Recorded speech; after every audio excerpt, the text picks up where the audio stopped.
2/3 of the world's cocoa comes from the Ivory Coast and Ghana.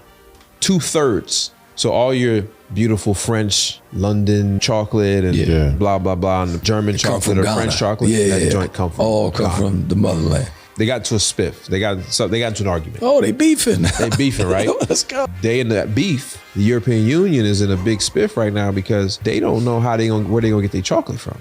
Here's what they got to do. Been there for Here's what they got to do. 100 years. They actually have to create and control a narrative now that they were the suppliers of Hershey's. It's not a secret though. That's No, it is a secret. What? Up until this article. Yeah, we don't. Hershey's buy cocoa from West Africa. Yeah, Really? until we start talking about it, don't nobody care. Who cares? I just want a Snickers. I rock with Reese's, and I don't care where it go. This, that, and third. Cost me $843 round trip to go from DC to Ghana. A couple weeks ago, I'm at my cousin's funeral, and I had another cousin there, and he's like, "Man, that Dubai trip looked like it was awesome." I said, "Yeah, it was." He had just gotten back from Vegas. I said, "How much did you spend?" I said, "How much did you spend going to Vegas?" Probably about $6,000. What? I said, "Bruh, you could have gone to Dubai twice for $6,000 with both of y'all." He was like, "Really?" I'm like, "Yeah, absolutely." Yeah, that exposure changed your life. I draw this back to my childhood, and we all got some friends and some family members who didn't travel a lot or didn't go anywhere. So like, I always used to like go places, even like go spend a weekend that one in my or a family. week that used to go. Like I have to continue to go different places and further places and be around different people so that consciousness continues to expand.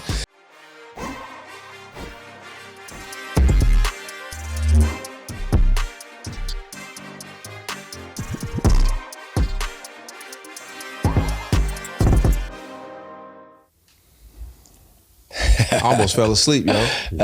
Man, that's that countdown. It's a long day. I think it's just psychological effects of a countdown. True. How y'all feeling today? Feel great, man. Hey, man, I'm ready.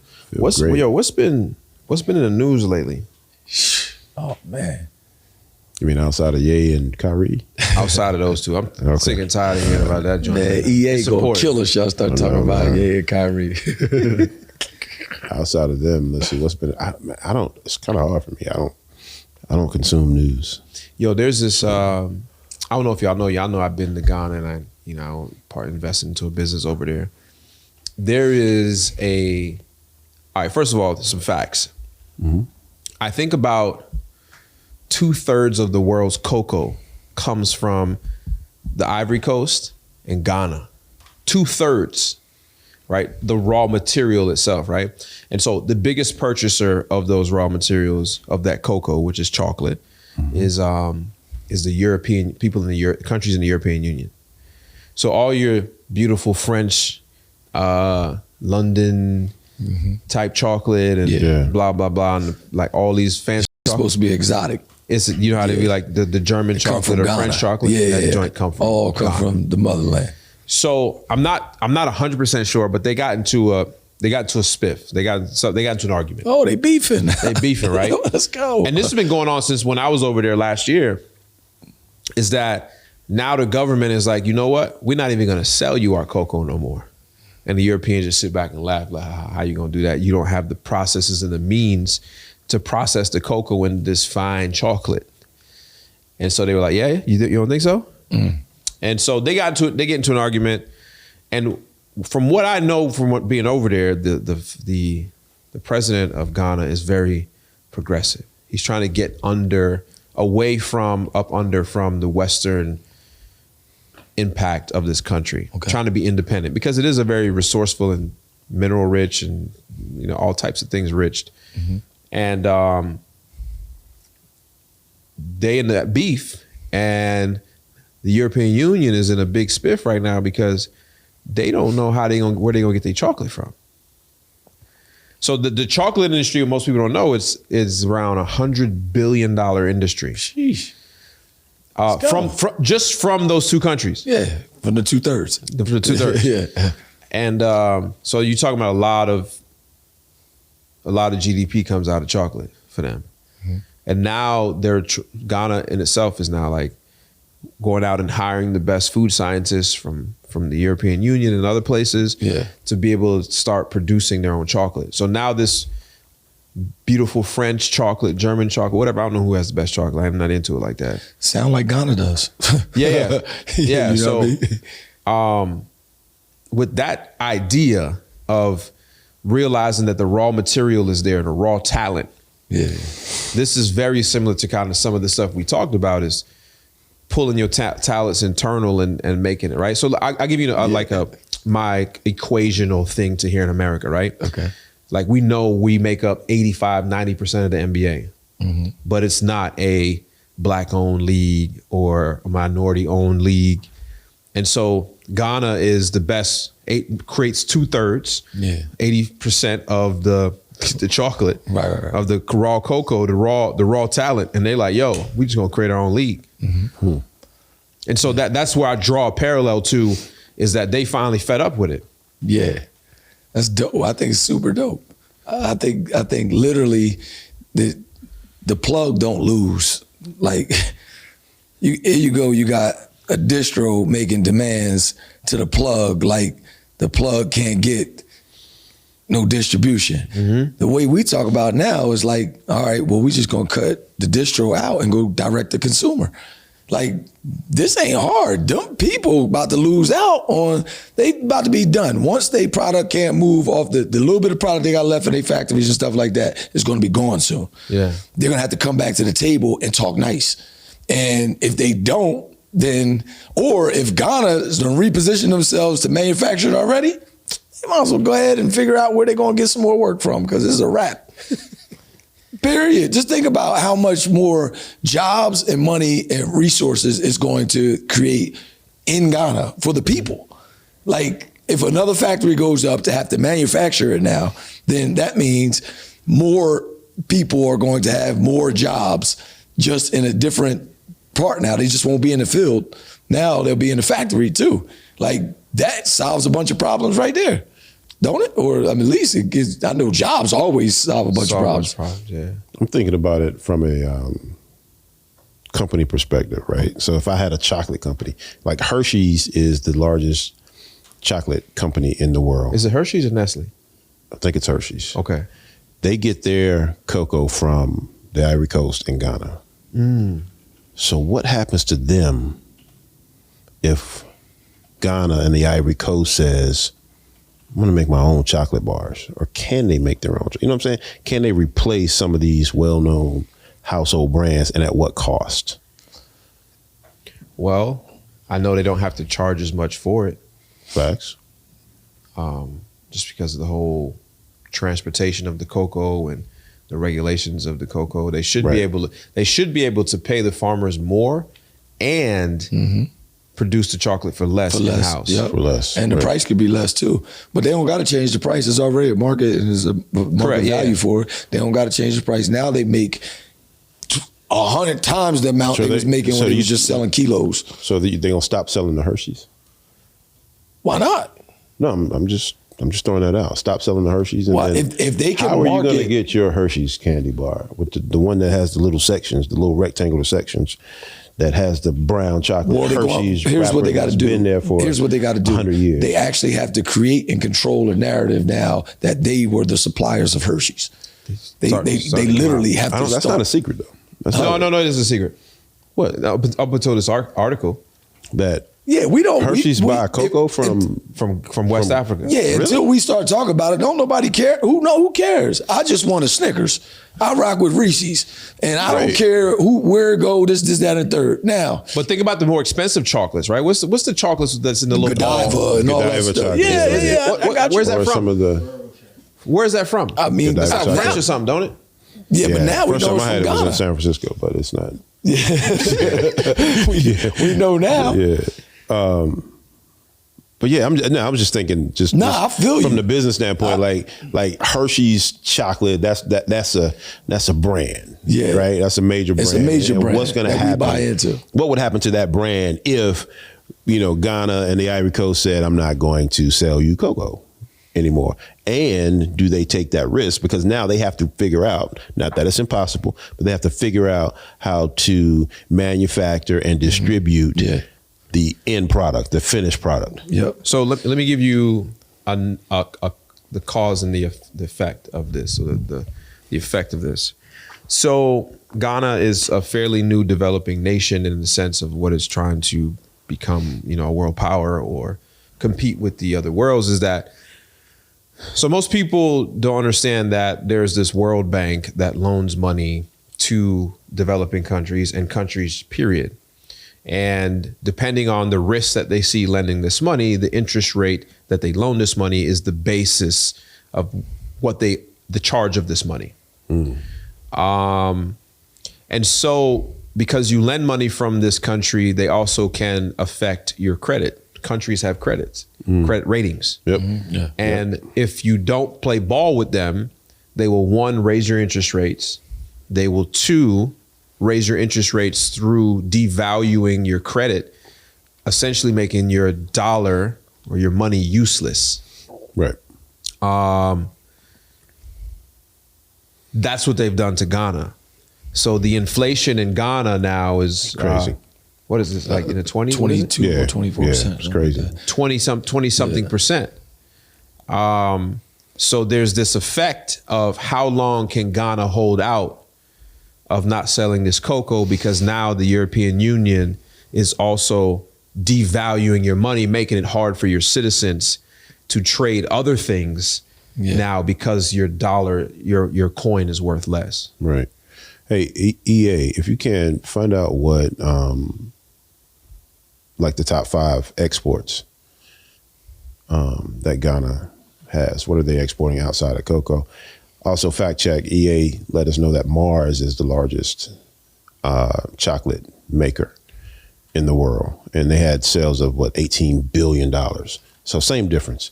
What happens to your favorite Mars bar if, in fact, Ghana says, I'm not going to sell you the raw material I tell you anymore? what, you should happen is you should now buy the Ghana version of the Mars bar. Gotcha. Yeah. And so this is like, and so when I was in Ghana, I was very impressed with the country. I enjoyed it. I know there's every country has something to work on. So what most people don't understand is they're like, yo, these countries have corruption. So do the United States. Right. It just costs more money.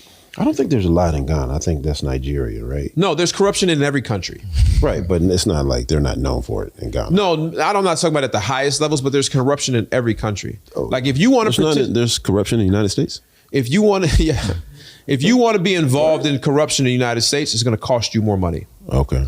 Right? If you, for example, if you want to walk away from a speeding ticket in the United States, can you do it at the level at the street? $350. Or you got to go take your lawyer to pay that to go do this, right? Same process. Same But in Ghana, you might be able to go pay the guy being a police officer $20-$30 and he disappears. Gotcha. Same concept. Yeah. It's just different. If you want to be involved in corruption at the highest level in Ghana or whatever whatever country, then you start to donate to your politicians and so on and so forth. We call that what? Lobbying. Right.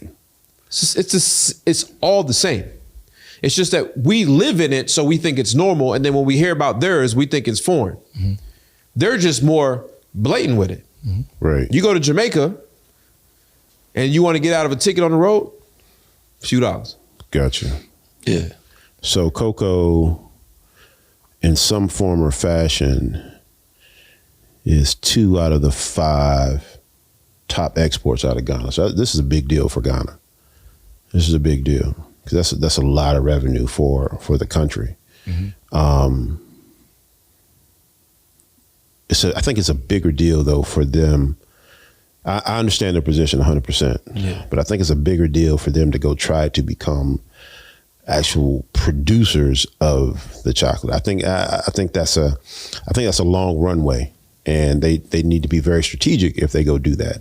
It's not a short runway to all of a sudden become a producer of a chocolate bar or chocolate products. I agree with you, but I also think this day and age,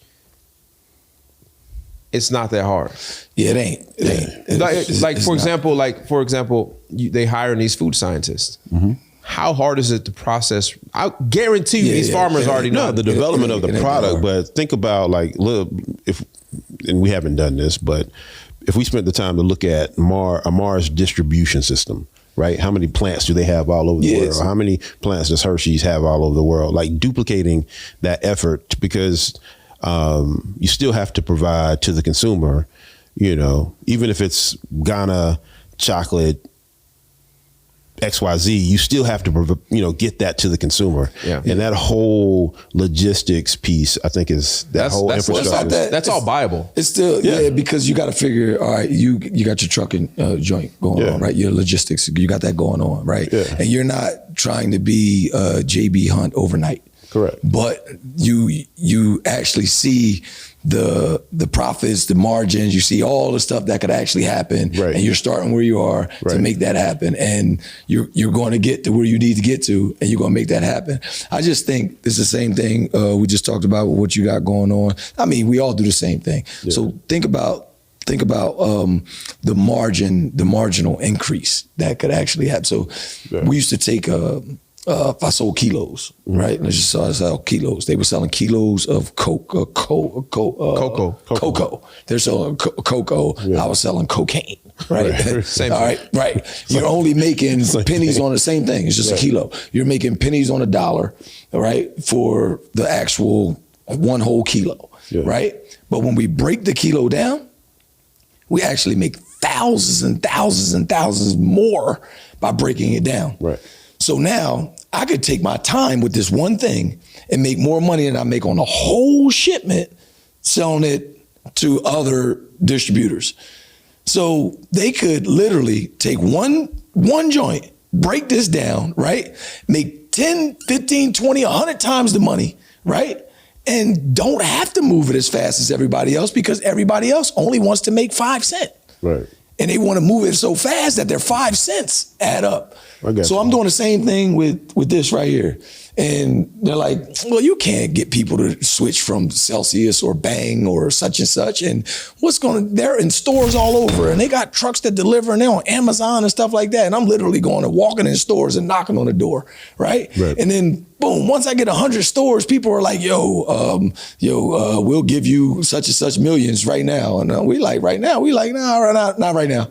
We'll catch us when we get to 1,000, and it's going to keep going up and up. And I don't give a daggone about, you know what I'm saying? And all Ghana got to do, I ain't feel like them having to bleep me out, you know what I mean, a million times on the edit. So I actually, it's a holiday and all that stuff. Oh, that's right, daggone. Yeah, daggone, yeah. So anyway, I'm just saying all that to say that I think they doing what they need to do in business right now by changing the psychology of the way they think about doing business. Yeah, I love the effort. All I'm saying is I just want, like, if someone is in a similar position, I just want to make sure they think through it. Because even in your example, that's the end product. That's the candy bar. You're pushing the candy bar. You're not pushing the ingredient. You're not creating or having to buy the ingredients, having to, formulate it. We did a formulation for this, right? Then we test group. I was a part of the beta testing. Right. Like this stuff just. But I'm talking about like right now, all you're concerned about is pushing the candy bar. Listen, this is not even a year old. I was part of the beta test group. I literally I got that. changed some of the formulation. But you're not doing anything with the formulation right now. You're not concerned about buying the ingredients to do the formulation to put together. Right now, you're concerned about pushing the candy bar. 6 months ago, we were, bro. Yeah, I know. I'm not saying that, but I'm talking about in your efforts right now today. Yeah, you just got to get this candy bar in as many stores as possible. Only with this part, and your cost is associated with just that. No, we about to come out with AWOL Red. So now there's a whole nother ingredients and formulation that has to be done again. So I'm on every single side of this joint right here. And there's people that are in Ghana that are on every single side. They're going to have to be on every single side to keep this thing going. Okay. Here's what I will say. It's going to be difficult to create the end product for the cocoa. 100%. Not impossible. Definitely going to be hard. Is it going to be worth it if they can pull it off? Absolutely. Because let me tell you something else. What's the number one export is gold. Yep. You know who was mining the most gold in Ghana? Take a wild guess. Mining the most gold? I have no idea. China. You know what they did with China? China owns everything. They kicked them out. Okay. Overnight. The same president.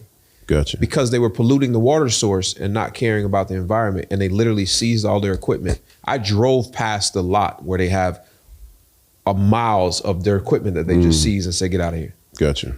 So if he's willing to take the number one product. So the leadership you're saying is going to. He's like, it's going to hurt, y'all. Drive this. What we about to do is going to hurt, but I promise you it's going to be good for our country and the generations at the end. So they're going to go from 6 billion to 120 million and be like, let's go. I'm free. But here's what that boils down to. You have the diaspora. You have us. Even though some of us don't claim that we have anything to do with Africa, you have us. And in 2018, Ghana and a few other countries, particularly Ghana, I'm going to speak about, created this thing, the return. They call it the return. Okay. And they are begging bright African Americans to make the return to Ghana because they need your education and your smarts. They need your money and your investment principles to invest into Ghana. Let me tell you why this is important. Think about Ghana is now going to be the Western front for Africa. It is going to be the doorway through Africa. If you want to be smart about anything, you make an investment as into where the investment is going. Right? I don't buy blue chip stock because I don't care to just ride some train. Right, exactly. It don't matter to me. Right. Those percentages don't matter to me. Imagine if you could have invested in China in 1980 to now. So what I'm telling the diaspora, the people who look like me, is that there's an opportunity for you to be uncomfortable, get on a flight from DC and go to Ghana and go over there and use the education that you have gained from the Western world and from your experiences over here and go make an investment, whether it's money, whether it's time, or whether it's sweat equity into Ghana. Because you will change the entire outlook of your future but the thing is, you don't believe that what you know is valuable to this country. And they're literally begging you. Like, I've made my investment in Ghana. I'm going to make more. And to your point, don't listen to, go see for yourself. I'll just put it that way. Go see for yourself, because there's a lot of naysayers. Like my daughter and her husband, they talk about Ghana all the time and have educated me a great deal about Ghana, because he's actually from Ghana. He was born and raised in Ghana. There you go. But all this stuff that you read will cloud your judgment about Ghana. But just go and see. Let me give you a fact. Ghana is growing so fast that everybody that don't look like us is propping up businesses in Ghana. I went over there for real estate. Because a lot of the celebrities are buying up property in Ghana, right? No, they're going over there to party. Don't follow them idiots. Oh, they're not buying? I thought they were in. Okay. Nothing. The only person over there buying something is Michael Blackson, right? There's a few other people, but he's from that area. So it's not even, you're not even talking about, he's a hero over there. Gotcha. But the idea is people are going in every December to go party because it's lit over there. Don't get it twisted. It's fun. People are not going over there to party. It's the new Miami for some folks. But hear me out. Making the investment over there, whether it's buying a property, whether it's doing whatever, get in the door while you still can. Gotcha. Because other people are investing into Ghana. The number one developer that I seen over there, I think was a Spanish cat. But they kidnapping cats over there too. Like from Spain. Spaniards. You know what I'm saying? They kidnapping cats over there too. You gotta be careful. But we don't fear about that. We just know it's a thing. They kidnap. If you stupid over here, you're gonna be stupid over there. Without question. If you gullible over here, you're gonna be gullible over there. So what I think is that we literally should probably talk about we should, let's just say people don't care about investing in Ghana. We probably should show them how this translates over to whatever business they got going on right now. Like whatever they're doing, like how can this conversation help them? And, I think personally, like just the psychology of the way you do business could change everything. And the person who's running the country. Let's do an example of that. That's a good point you bring up. How does this same story from Ghana refusing to sell the raw materials to the European Union, how can you translate that in your current life? When you go to work every day, you're giving the raw goods of what produces income for the business owner. Now the business owner does take a financial risk more than you do in order to be able to make that opportunity for you even to go to work. So I'm not saying be ungrateful for the opportunity to have a job. But what I'm saying is you produce the raw material, which is sweat. right? Most of the time, people's raw material is sweat. And if you look at it, let's just say you work for a carpenter who's a finisher, right? Yeah. And everybody on Instagram and TikTok are now seeing these walls, that accent walls. Matter of fact, you had an accent wall made in your crib, right? Super dope. Yeah. Right? How much you pay for the accent wall? Man, probably almost a couple grand. Right? 15, 16, 17. What, one or two guys? One person had help. Yeah, two people. Two people, Yeah. right? So two people, how long were they in your house? Day and a half. Day and a half, you paid $2-3 grand? About, yeah, something like that. Yeah. So if he would have went to work for 2-3 days, Yeah. he would have made probably $100, $200 a day. Yeah, $200, yeah. So you produced sweat and made $200. You went in there and took the risk of not that Friday paycheck, and he made $3,000 with some help. It's the same concept, but you got to be willing to go through those rough times. Like, for example, when I'm growing my beard out, Yeah. in the beginning, the joint looked rough for a while. It itched too. Right? Yeah. But once you get it there, it was worth it at the end. All that pain you're going through. When you at the gym and you ain't never going back. You ain't trying to cut that you got to go off. through that pain point. Unless So you're right now, stressing. Ghana is going through that pain of wanting to Right. produce their own joint because the end result's going to be better for them. Right. And so that's how you could translate that same big story as in a country into your small self. Yeah, And I it's the think that's a same dope thing. analogy. Even to like go and work for somebody for like 90 days as like an apprentice to just, soak up the information, get the knowledge, get contacts and network so that in 90 days you position yourself to say, maybe you can either hire me or I can go do this on my own or something like that. I just think people need to change the psychology of the way we think about things. What is that, a mindset? What is that, a shift in, like, I don't know. There needs to be a shift in our thinking. Yeah. Your ideology, Your ideology, the way you approach things. And their leadership has had that shift. And now they're just like, you know what? I think we can hustle or we can grind for a little bit and we're gonna be better, after this. That's an important point, man. Like, how many people actually believe they can go to Ghana right now? How many people, how many people don't believe they can go to Ghana? It's funny. I did a video talking about the same thing. Like, Ghana's people are like, yo, it's mad expensive. I said, yo, I literally responded with, I went to Google, I put in a date. Cost me $843 round trip to go from DC to Ghana. Now, I'm not saying $800, now almost $900 is insignificant. Of course, you're gonna have to get you a hotel room, may cost you $100 a day. Yep. Yeah. You go for 5 days, add $500. So, you have $1,500. And then you're gonna have some fun and eat while you're over there. $2 grand, great.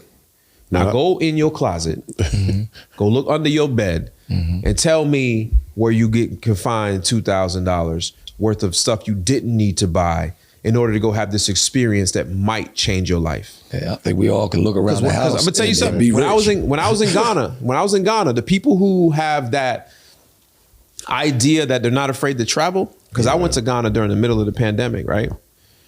When I was over there were so many people who were from DC, who were from these other places that were working remotely in Ghana.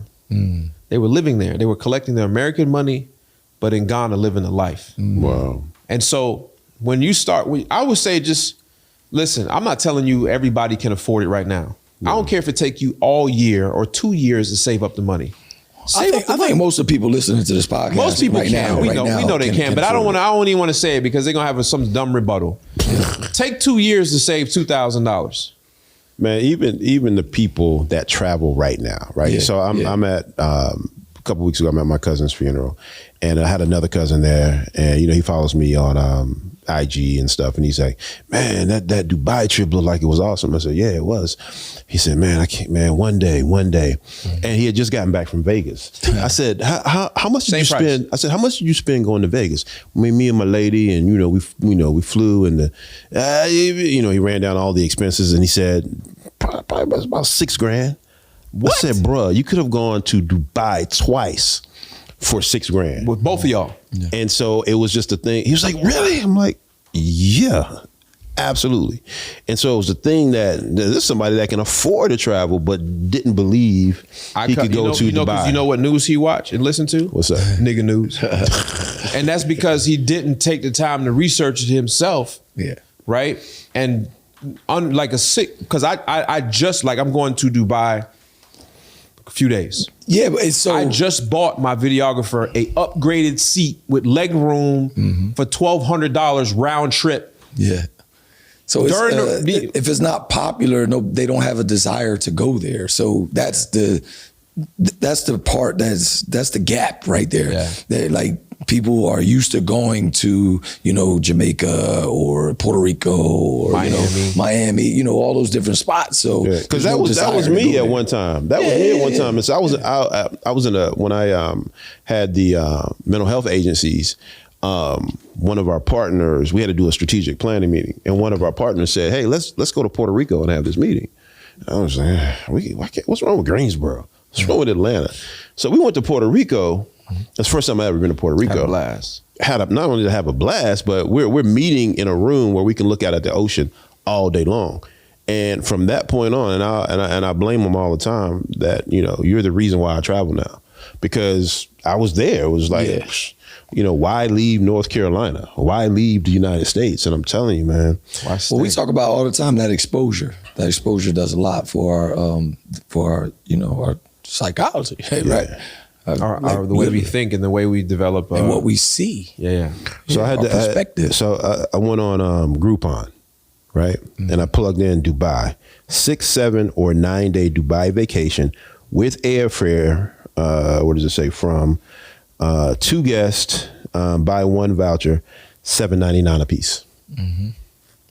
This is on Groupon. So if you want to go to Dubai and you got $800, you can go to Dubai. Yeah, that exposure change your life, like literally in anything. I mean, I think I draw this back to my childhood, and we all got some friends and some family members who just think about when you were kids. I got a brother. You got brother. You got a brother, right? And you don't. But you probably had some friends that you know of that didn't travel a lot or didn't go anywhere. So like, I always used to like go places, even like go spend a weekend that one in my or a family. week that used to go. I used to like go spend a week at my aunt's house down south or something like that. But my brother would actually stay home. He would go nowhere. You know what I'm saying? And that has literally transferred into every aspect of my life, where I'll go on vacation, I'll move to another state, I'll start new things. It's just because I've been exposed to more things, and the way I think is more than just this localized, thinking and just being around the same people all the time. So, now that has to continue to grow. Like, I have to continue to go different places and further places and be around different people so that consciousness continues to expand. Because we say it all the time. You're just some of the 5 people you hang around with the most. We talk about your environment associations. So, just continue to try to plant yourself in different places and around different people. Yeah, not that Groupon is sending us a check, but you can go to Paris for $700. This 6 days. That's hotel, that's flight. It's crazy. They have this thing where you can go on Google Flights, right? And then you can just put in like, I want to travel, and it's gonna give you like the dopest. It's gonna tell you the best time to go. It's gonna book it. Like you know what I'm saying? Like right now, I can do a nonstop trip to Orlando for $97. You know what I mean? Like, it's just these, and it's from like you can literally go anywhere in the world. You can just put it in. Like, they're literally saying, I can take you on to Barcelona for $600, Stockholm for $547, Athens, Greece. So somebody like you though is going to, you're going to do this research now because we all got the ability to do it. Yeah, but like I said, there's no desire to actually make that happen. Now, where does the desire come from? The desire came from a pain point. So with with you do this all the time. We talked about it a podcast 2 ago where you said, I want to go to the game, but these tickets cost, $5,500. How can I don't want to pay. But 55,000. Yeah, 55,000, but I don't want to pay 55,000. How can I make that happen? And you turn it into an entire business and stream of income. So you get this pain point. You had this thing where you were looking at, this other stuff for a while. You were like, I'm not paying that much for it. And you actually turn that into a whole nother business. But it comes from that pain point, and then you had a desire, and then you start reverse engineering it and figuring out how to make that happen. I think if people can have experience enough pain that they could actually turn this into something that they desire to do. You understand what I'm saying? No, 100%, man. Like I'll tell you now, like I don't like loans. And so typically in my ideology when I do it most things is I'll wait till I can afford something to buy it. But I always hustle towards something. Like I want a plane right now that's $1.6 million. Yeah. And I've given myself 7 months to create a new $1.6 million to be able to afford this plane. And so I'm doing is use the word though is not 7 months and waiting they don't correlate. So I don't think you should have said I'm gonna wait till I can buy it or wait till I can get it. You're actually creating something, right? You're going to create a way to make 1.6 in 7 months. Yeah. Right. Mm-hmm. So go ahead, continue with what you're saying, but I like somebody else. I'm going to document this entire process so people understand. Mm-hmm. So I'm selling my current 4-seater plane for $350,000, right. Inshallah. Right. Right. God willing is what God that willing. means. Mm-hmm. And so inshallah. I'm selling that plane and I own that plane free and clear. Mm-hmm. I'm going to take that same 350 and I'm going to turn it into 1.6, 1.7, at least $1 million in the next 6 to 7 months. Do you know what you're going to do? I know exactly what I'm going to do. Okay, cool. All right, I'm going to take a product that I've seen online and I'm going to invest in that product and I'm going to turn it into, I'm going to show you, I'm going to document the process, but I won't reveal it till after I'm done. Okay. Because I don't want I don't want it to mess with the math problem or the science or the theory. I get it. And I'm going to show people that I turn, and people are like, well, who has $350,000? You can do whatever. You ain't got to make 1.6 million either. You could be trying to get $3,000. You could be trying to get $3,500 that you turn to $160,000. Correct. All right. And so doing that, and that's where my mindset is. That's where my mind thing is like I can create any amount of money I want to go afford whatever I want, as long as I'm willing to take risk to get there. That's it. That's exactly what the president of Ghana is thinking right now. And that's how I wanted to help the people. That's it. Like it's no rocket scientist. That's it. It's not, I don't have, it's how can I get? Yeah. That's been put into me for a while. How did I get? And I don't want to pay, because a $1.6 million airplane loan is probably going to cost me $21,000, $26,000 a month. Plus operating costs. And you don't want to pay that. You don't want to pay that. All right. Imagine if I wake up tomorrow, I get in an accident, and God forbid, I can't make videos or I can't run this business. I lose my. They're gonna come pick my plane up. All right, so you have a desire, which is a new plane, 1.6 million. Yeah. Then you also have a pain point, which is I can't afford it right. Well, I don't want to say you can't afford it. I can't. You're right. I can't afford it. I don't want to pay that. You don't want to pay that. Can't afford it the way he wants to bet. Right. And you're not going to go backwards to do it. Right. And I have 1.6 million in cash. You have it. So here you have the two things, right? And they have the natural resources. Then they get into this argument with the people who are actually buying them, which creates buying the stuff from them, which creates the pain point. And now they say, you know what? I'm going to figure out how to turn this into that so we don't have to do this and we don't experience that pain, right? Yeah. I think we just help somebody.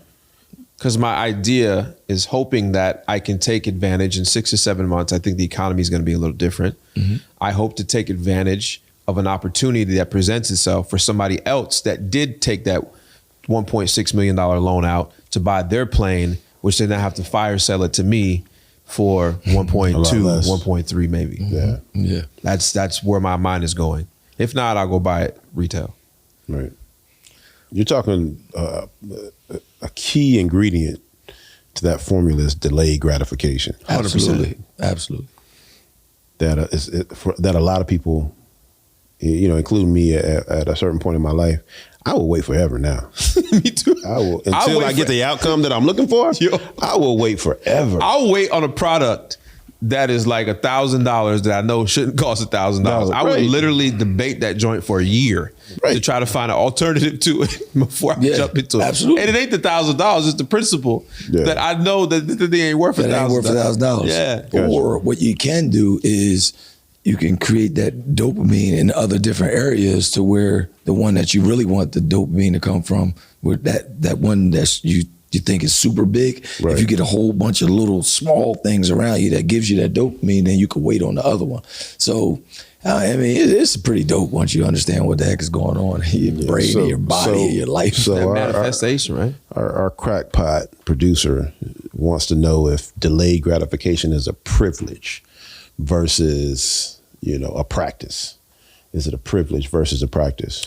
No, I don't know. What do you guys think? Is it a privilege? I think it's for. Why don't you ask the question in the way you want to ask it? For insignificant things, that things that aren't significant to my life, to my that are what is it the my hierarchy of needs? Food, shelter, clothing.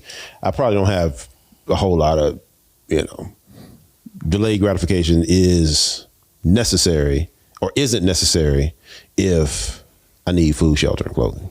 So but if I need But so the basis of my question, if I want to get my Lexus yacht, I can wait. So the basis of the question is based off of the context of getting that plane, right?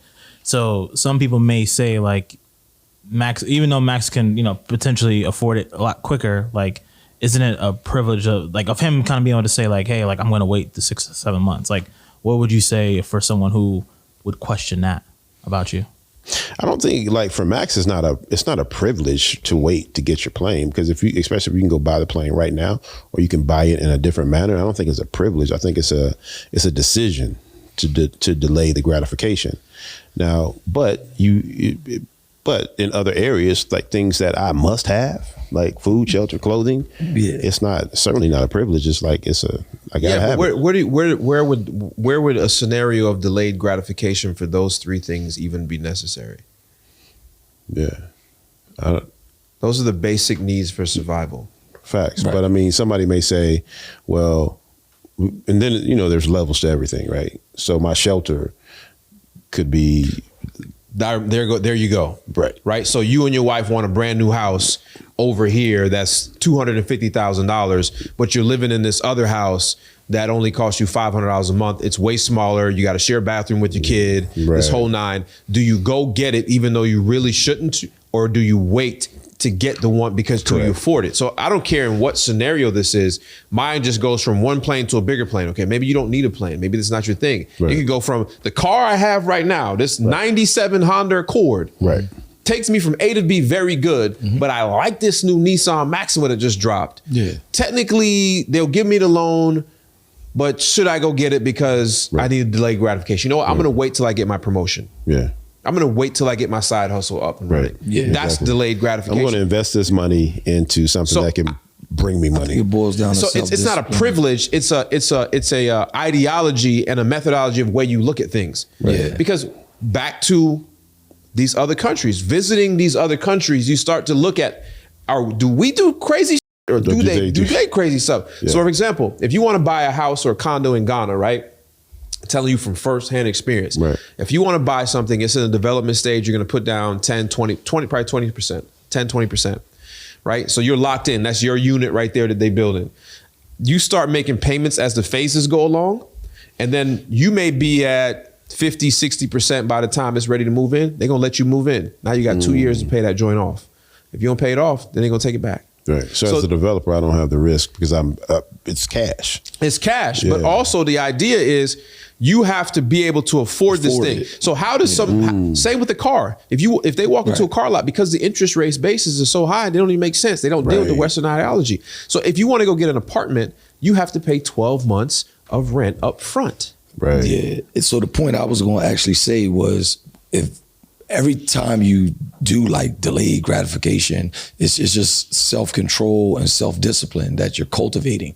And if you can cultivate those things, then those big debts or those big things, so a lot of us buy stuff and we really can't afford it. And it's because we don't have. So, I'm sorry, I just had an aha moment. Yeah. So to EA's question, gratification only comes from those things that produce dopamine. It's not the survival stuff, right? It's not the food show. So if I delay my gratification, if I delay my dopamine shot, it's my yacht, it's the plane, it's the 6 other gyms. So yeah. So that helped me. Thanks, EA. Yeah, I mean, it's really with anything too, because dopamine is anything that makes you feel good. It's a feel good hormone. Yep. So, people have too much sex, they have too much whatever it is. Right. And if you can delay gratification through self-control and self-discipline, then you literally can become somebody totally different. I know most of these topics we talked about today is kind of random, right? But in some way, shape, or form, they all lead back to like the whole premise of this podcast, which is the end game. Right. Like we talked about Ghana's president always risking not selling cocoa and adding more value to their product. Right. We talked about delayed gratification. We talked about the connection with diaspora and not to miss the opportunity of investing. How does all of this intertwine back to the end game? Yeah. So one of the things is, one, we all need to get a connection back to the motherland where we actually came from. What if people don't even believe that portion of it? Then I literally believe that people have been brainwashed to the point where they, you know what we should do? We should send out free DNA test? No. We should, well, yeah, that would be dope too. But we should send out a question, multiple choice. Do you believe you're? I think we can do that. Do you believe you're African? Do you believe you're American, or do you believe you're African American? And just see where the psychology of what people think they actually are or believe they are. And from that point, we'll find out if it's relevant or not. And, people won't care about like going back to Africa because they believe they're from America. I think they, I think the conversation points directly to what our podcast is about, is because oftentimes in these kinds of discussions, people don't talk about producing your own chocolate. They don't talk about the end game and then back up to where we are today. Mm-hmm. So I think most oftentimes will point out what the end game really is, and then talk about the steps to get to that end game. So the whole podcast is about reverse engineering, the whole entire thing. And sometimes we can't see that far because, we got that program and we got the blog. Straight like that. But the program is to be consumers and not manufacturers and producers. Absolutely. So until we can flip that switch, then it's kind of hard. It's hard to tell anybody that. Everybody won't be able to flip the switch. Everyone can flip the switch, right? But there's some risk involved. So I don't believe everyone will flip the switch just because they're risk averse, but everyone can flip the switch. And so I think our goal is to make sure everyone understands that they can flip that switch and give them, helpful ways to flip the switch, or at least have conversations like we're having. Can I give them one? Absolutely. Okay. The next store you go into, right? Mm-hmm. Pick up the product or question the service and say, how much do you think it really costs to make this? If you grab your phone after that and then Google the same question, you'll actually have an aha moment of consumer versus manufacturer. Mm. And at that point, pick a side. Be a consumer for the rest of your life, or figure out ways to be a producer and manufacturer. So since that point, I told myself, I'm never going to work for anybody in my life, because I understand how much it actually costs to do and make some of this stuff, and it don't cost that much. It just costs a little bit of courage for me to say, I'd rather not work for nobody and go to work for 40 hours a week on my own business than work for somebody 80 else for 40 hours. 80 to 100 I'm hours a week. never sleep. I'm never off. But I feel free when I ain't got to walk into nobody else. And keep in mind that courage you talk about, it doesn't mean you're not afraid or you're not uncomfortable. It just means you're going to push past the fear and you're going to push past. I'm doing scared being anyway. I'm scared right now. Right. Yeah, you just don't smell it. But courage is key. Courage is definitely key. 100%. Yeah. And I think all of this ties into, are we going to not, the biggest thing that I took from this is the opportunity for us to invest and be a part of Ghana, which you would blend in and be exactly like you're going to feel mad comfortable. So do you not take the opportunity or even just have the thought process and say, let me go visit. Yep. Or, start there. Maybe I could move there for a little bit. Yeah, man. Right? Because it's the only country in the world that's saying, hey, we want you. Can't you get dual citizenship? Yes. Gotcha. Who cares? You won't even want the first one after you get this one. Can you come? We need you. There's no other country saying, hey, black guy, I know you went to Hampton University and you majored in economics or something, whatever. We need you. We want you. We'll pay you well. And you come home and be comfortable. I think just visit. Just don't go in December because it's expensive. Because everybody's going. So the airlines take advantage of that. People that have the means go in December and they have fun. But visit when you can. Love it. Yeah. Go somewhere. No, go there. Don't go somewhere. Well, even if they get to Ghana. So, all right. Man, you're right. I only want. You're right. Absolutely. Go there. Go there. Go to Ghana. Go to Ghana. Hashtag go to Ghana. It'll open up your mind. Go to Ghana. They should. Good stuff. All right, y'all. So let's wrap this up, man. We out of here. We got to hit the road, do some things. But listen, like always, we appreciate y'all. We appreciate the viewership. We appreciate the support. No, I'm just Whatever. Nah, appreciate the participation. Actually, it is support in this one. No, it ain't. Yeah, because they're getting a lot of value. They're getting some value. We appreciate your participation in this one. I know you could be watching a bunch of stuff on YouTube or listening to a bunch of stuff on the podcast world, but for you to take the time out to hear what we have to say and then trust in what we got to say, we appreciate y'all. And if you enjoyed this, please press that like button, mash that joint, and just subscribe if you're not, because I think 50% of our people that watch this are not subscribed. So do us a favor, hit that subscribe button. If you're in podcast land, right? I'm talking Spotify. I'm talking Apple. I'm talking all them places that you listen to Spotify. All you have to do is real something. Hit the button. Give us a holiday gift. Yeah. Our holiday gift, if you could please, will cost you $0. Thank you. Just go give us a rating, 5-star, and then write a comment. We appreciate y'all. We here every week. That don't cost them nothing. Nothing. Dang, 2 seconds. We appreciate y'all. Hope y'all appreciate the game, man. I'll let y'all the next one. But this is the Endgame podcast, and I'm your man, Max Maxwell. I'm Rod Brown. I'm Lynch Hunt. And we out. Peace.